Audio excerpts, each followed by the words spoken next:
pasal saya je. Nak buat konten ke dah?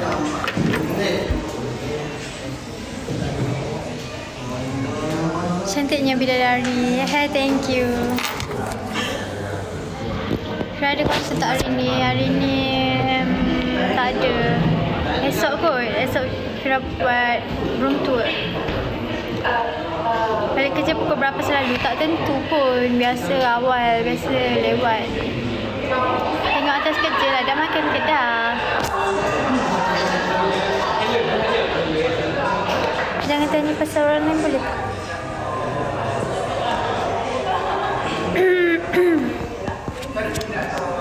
Berat Fira berapa? Berat saya 48.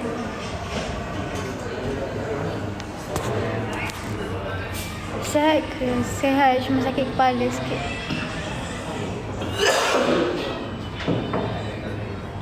Setiap hari kerja ke? Hari Ahad cuti.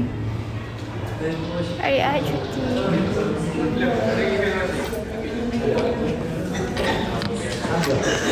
Teman saya bosan. Ada mood tak ada je. Mana Isha ada je. Okey ke tu? Okey je. Cantik lah gelang tu. Gelang mana? Gelang ni ke?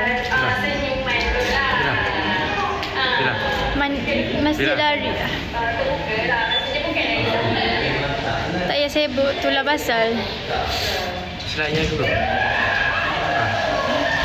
Tangis tu. Makan apa? Makan nasi. Tangis tangis tu.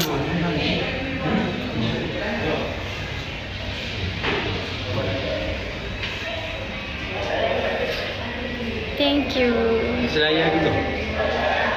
Oi. Kira. Gawe aku tu. Gawe awak sama. Minat thank you korang. Kira. Thank you.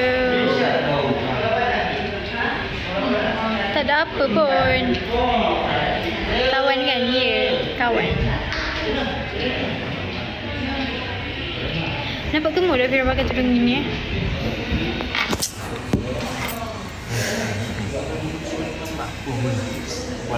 Malu-malu. Tak payahlah. Buat live diri lah. Mana ada live ke? Kan mana ke? Kenapa tak pergi kat Nadia? Tahulah dia menyampah belakang. Tak gemuk nampak comel je ke? Thank you. Mana ada live kan? Tak payahlah kacau aku.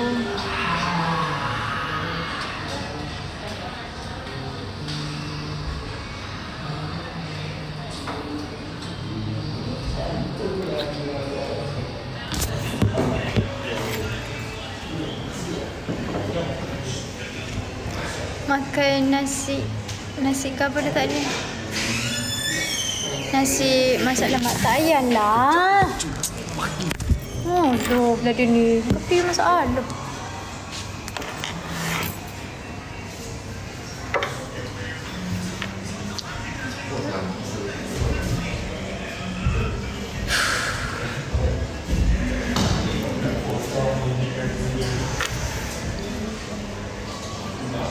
Tanya soalan lain boleh?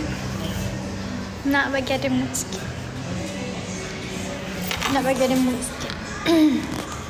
Comel baju. Baju lama dah.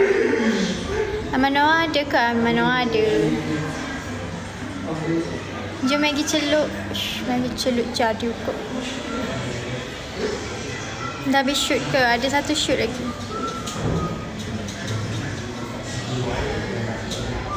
Kesian Nani. Lepas tu dia tak kesian kat saya pun. Tudung beli kat mana? Lama dah tudung ni. Tak tahu beli kat mana. Hak lama dah. Fira pakai maskara apa? Maybelline. Shoot apa lagi? Tak tahulah. Okay, kita dah start shoot lah. Okay guys, saya dah nak start shoot.